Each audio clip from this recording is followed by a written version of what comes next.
महाकवि कालिदास गद्य कृति के रचयिता नरपत बारहट हड़वेचा है। महापुरुषों की जीवनियां उनकी प्रसिद्ध कृति है। प्रस्तुत जीवनी महाकवि कालिदास में कालिदास के जन्म और परिचय का एवं उनकी प्रसिद्ध साहित्यिक रचनाओं का विवरण है। कालिदास को हम मात्र संस्कृत के महाकवि के रूप में जानते हैं। स्वयं महाकवि कालिदास ने अपने विषय में कुछ नहीं लिखा है। हर्षचरित के शुरू में कवि बाण ने कालिदास का उल्लेख किया है। इससे पता चलता है कि कालिदास बाण से पहले हुए हैं। एक स्थान पर स्वयं कालिदास ने अपने अभिभावक के रूप में विक्रम नाम का उल्लेख किया है। वह कौन सा विक्रम है, इस बात का अभी पूरी तरह पता नहीं चल पाया। फिर भी उन्हें राजा विक्रमादित्य और राजा भोज का समकालीन मानकर कितनी ही कथाओं का नायक बनाया गया है। विभिन्न भाषाओं में पहेलियों और लोक कथाओं में उनकी विद्वता, कविता और चमत्कारिक प्रसंगों का वर्णन मिलता है। जन्म और परिचय। कुछ विद्वानों ने कालिदास का जन्म 365 ई तथा निधन 445 ई माना है। महाकवि कालिदास के जन्म स्थान के बारे में ठीक ठाक पता नहीं चलता। कुछ विद्वानों ने उनका जन्म स्थान उज्जयिनी माना है, जो सही लगता है क्योंकि मेघदूत में स्वयं कवि ने उज्जयिनी को विशेष दर्शनीय कहा है और लंबा रास्ता पड़ने पर भी उधर से जाने के लिए बादल से अनुरोध किया है। उज्जयिनी में उन दिनों राजा विक्रमादित्य का राज्य था। वहां भी प्रजा सब प्रकार से सुखी थी। साहित्य और कला की उन्नति चरम सीमा पर पहुंची थी। राजा विक्रमादित्य ने अपने नाम से ही विक्रम संवत चलाया था। समय समय पर उन्होंने सोने के जो सिक्के चलवाए थे, उनसे उनके राज्यकाल का ठीक ठीक पता चलता था। विक्रमादित्य के शासन काल में जितना वैभव देश में था, जितनी साहित्य तथा कला की उन्नति हुई, उतनी कभी नहीं हुई। एक से बढ़कर एक कवि, साहित्यकार और वैज्ञानिक इस युग में उत्पन्न हुए। राजा विक्रमादित्य स्वयं साहित्य और संगीत के अच्छे जानकार थे। संस्कृत भाषा की उन्नति भी इस काल में ही अधिक हुई। अपने पूर्व जीवन के बुद्धू माने जाने वाले कालिदास विक्रमादित्य के दरबारी कवियों में सर्वश्रेष्ठ थे। कालिदास के अतिरिक्त 8 और कवि भी दरबार में थे जो नवरत्न कहलाते थे। कालिदास के विषय में कहा जाता है कि वे युवावस्था तक निरक्षर थे। जिस डाल पर बैठते उसे ही काटते थे। निरक्षर होने पर भी वह इतने विद्वान और महाकवि किस तरह बन गए, इसकी भी एक बड़ी विचित्र और रोचक कहानी है। उन दिनों शारदानंद नाम के एक राजा थे। उनकी एक गुणवती और विद्वान पुत्री थी जिसका नाम विद्योत्तमा था। वह बहुत सुंदर और रूपवती थी। उसके रूप, गुण और ज्ञान की प्रशंसा दूर दूर के देशों तक फैली हुई थी। विद्योत्तमा को अपने रूप, गुण और ज्ञान का बड़ा घमंड था। अपने विवाह के संबंध में उसने एक घोषणा कर रखी थी कि जो उसे शास्त्रार्थ में हरा देगा, उसी के साथ वह अपना विवाह करेगी। उसके इस घोषणा की जानकारी जैसे जैसे पास पड़ोस के देशों तक पहुंचती गई, वहां के विद्वान तथा पंडित विद्योत्तमा से शास्त्रार्थ करने के लिए आने लगे। लेकिन विद्वान या पंडितों को बड़ी ग्लानि का अनुभव हो रहा था और वे इसका बदला लेने का उपाय सोचने लगे थे। विद्वानों और पंडितों ने मिलकर तय किया कि विद्योत्तमा का विवाह किसी मूर्ख से करवा दिया जाए तो इसका घमंड टूट जाएगा और वे अपने अपमान का बदला भी ले सकेंगे। अतः अब वे ऐसे एक मूर्ख की तलाश में रहने लगे। संयोग से उन्हें एक दिन एक ऐसा ही मूर्ख युवक मिल गया। वह पेड़ की जिस डाली पर बैठा था उसे ही काट रहा था। पंडितों ने तथा विद्वानों को लगा कि उससे बड़ा मूर्ख और कौन होगा, इसलिए पंडितों ने उसे पेड़ से नीचे उतारा और समझा बुझाकर एक सुंदर राजकुमारी से उसका विवाह करा देने की बात कहकर तथा लालच देकर अपने साथ चलने को राजी किया। पंडितों ने उस मूर्ख युवक को यह बात अच्छी तरह समझा दी कि वह वहां कुछ नहीं बोलेगा और गूंगा बना रहेगा, नहीं तो उसका विवाह नहीं होगा। वह मूर्ख युवक बड़ा खुश हुआ। उसने पंडितों की बात मान ली और उनके द्वारा दिए गए अच्छे अच्छे कपड़े पहन लिए। पंडित उसे विद्योत्तमा के पास शास्त्रार्थ के लिए ले गए। राजकुमारी विद्योत्तमा को उस मूर्ख युवक का परिचय देते हुए पंडितों ने बताया कि ये हमारे गुरु हैं और बहुत बड़े विद्वान हैं, शास्त्रों के जानकार हैं, आपके साथ शास्त्रार्थ करने यहाँ आए हैं। लेकिन उन दिनों मौन व्रत चलने के कारण ये संकेत से ही शास्त्रार्थ करेंगे।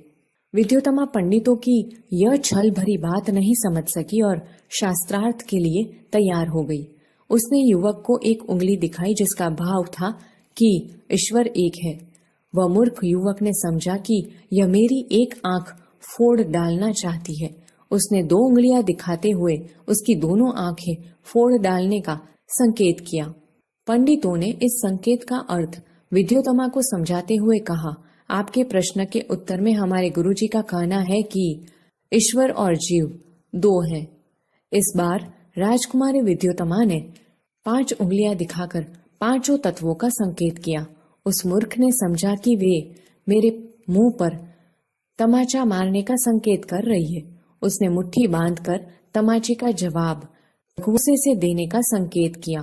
पंडितों ने इस बार भी विद्योत्तमा को इस संकेत का अर्थ बताते हुए कहा, आपने 5 उंगलियों से 5 तत्वों का संकेत किया था, लेकिन हमारे गुरुजी का कहना है कि 5 तत्वों के मिलने से ही सृष्टि का निर्माण होता है, अलग अलग रहने में नहीं। इस तरह उपरोक्त शास्त्रार्थ में विद्योत्तमा ने उस मूर्ख युवक से अपनी हार मान ली और दोनों का विवाह धूमधाम से पंडितों ने करवा दिया। एक दिन की बात है, एक ऊंट की बोली सुनकर वह मूर्ख युवक अपना मौन व्रत भूलकर यकायक बोल उठा, उट्र उट्र। उनको बोलते सुनकर विद्योत्तमा चौंक उठी। उसे पता चला कि उसका पति कोई विद्वान पंडित नहीं बल्कि एक बहुत बड़ा मूर्ख है। पंडितों की छल भरी बातों का अर्थ अब उसकी समझ में आ गया। विद्योत्तमा को बहुत मानसिक दुख पहुंचा और उसने अपने महल में कालिदास के प्रवेश पर रोक लगा दी और द्वार बंद कर लिए। कठोर उपासना से उसे माँ काली का वरदान प्राप्त हुआ और उसे काली का दास होने के कारण कालिदास नाम प्राप्त हुआ।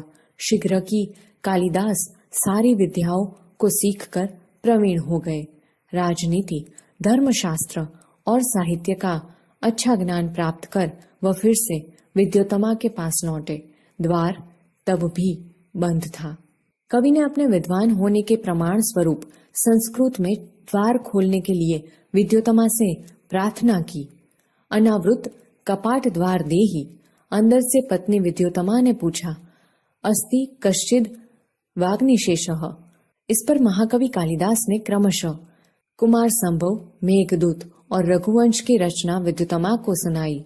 विद्योत्तमा को जब उनके पंडित होने का विश्वास हो गया तो उसने द्वार खोलकर महाकवि का स्वागत किया। कालिदास को हर क्षेत्र का गहरा अनुभव था। प्रकृति का जैसा वर्णन उनके साहित्य में मिलता है वैसा कहीं नहीं मिलता। उन्हें प्रकृति के बिना मनुष्य जीवन अधूरा दिखाई पड़ता है। कालिदास की उपमाएं विश्व विख्यात है। उनकी कोई तुलना नहीं, उसका कोई जोड़ नहीं। चरित्र चित्रण में भी महाकवि कालिदास की तुलना नहीं की जा सकती। उनकी कोई बराबरी नहीं कर सकता।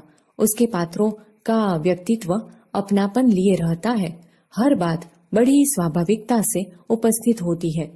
कालिदास अपने काव्य तथा नाटक के द्वारा बार बार यही बताना चाहते हैं कि राजा प्रजा का शासक ही नहीं, उसका रक्षक और पिता भी है। उन दिनों समाज में नारी का क्या स्थान था, इस बात का पता भी हमें कवि कालिदास की रचनाओं में मिलता है। समाज में नारी को सम्मान और श्रद्धा की दृष्टि से देखा जाता था और उसे नृत्य, संगीत, चित्रकला आदि की शिक्षा दी जाती थी। महाकवि कालिदास के 7 प्रमुख ग्रंथ हैं। उनमें से पहला ग्रंथ है ऋतुसंहार। यह एक उत्तम काव्य है। इसमें कालिदास ने अपनी सूक्ष्म दृष्टि का परिचय दिया है। ऋतुओं का तथा प्रकृति का जितना सुंदर चित्रण काव्य में है उतना कालिदास के अन्य ग्रंथों में नहीं है। मालविकाग्नि मित्र कालिदास का दूसरा ग्रंथ और पहला नाटक है। उसमें 5 अंक और विदिशा के राजा अग्निमित्र तथा विदर्भ की राजकुमारी मालविका की प्रेम कथा है। तीसरा ग्रंथ विक्रमोर्वशीयम कालिदास का दूसरा नाटक है। इसमें 5 अंक है तथा महाराज पुरुरवा और उर्वशी की प्रेम कथा का चित्रण किया गया है। कुमार संभव का काव्य है और इसमें शिव पार्वती के विवाह से लेकर कुमार कार्तिकेय के जन्म और उसके द्वारा तारकासुर के वध तक की कथा का वर्णन है। मेघदूत कालिदास का 5वां ग्रंथ है। यह भी एक खंड काव्य है और इसके शुरू में कालिदास ने बादल को दूत बनाकर कुबेर की नगरी अलकापुरी तक का मार्ग बताया है। इसके उत्तरार्ध में यक्ष ने अपनी विरहिणी प्रिया को पहचानने के उपाय मेघ को बताए हैं और अपना संदेश दिया है। इस काव्य में वर्षा काल और विरह का वर्णन खूब निखरा है। इसमें भारत के भूगोल की भी अच्छी जानकारी दी गई है। रघुवंश एक महाकाव्य है। कवि कालिदास ने रघुवंश की कथा कहने से पहले ही कह दिया है, कहा तो सूर्य से उत्पन्न हुआ यह वंश, कहा मोटी बुद्धि वाला। मैं तिनको से बनी छोटी सी नाव लेकर अपार समुद्री को पार करने की बात सोच रहा हूँ। सूर्यवंश के दिलीप से लेकर कुश और उनके अनेक उत्तराधिकारियों तक की कथा रघुवंश में है। महाकवि कालिदास का 7वां और सर्वोत्कृष्ट ग्रंथ है अभिज्ञान शाकुंतलम। यह उनका 3रा नाटक है और इसमें 7 अंक है। महाकवि ने इस नाटक में राजा दुष्यंत तथा शकुंतला की कथा कही है। इस तरह महाकवि कालिदास आज भी हमारे संस्कृत साहित्य में अमर है। उनकी रचनाओं में तत्कालीन साहित्य, शासन और राजनीति, समाज और जनविश्वास, भूगोल, ललित कला, स्थापत्य आदि सभी की झलक मिलती है।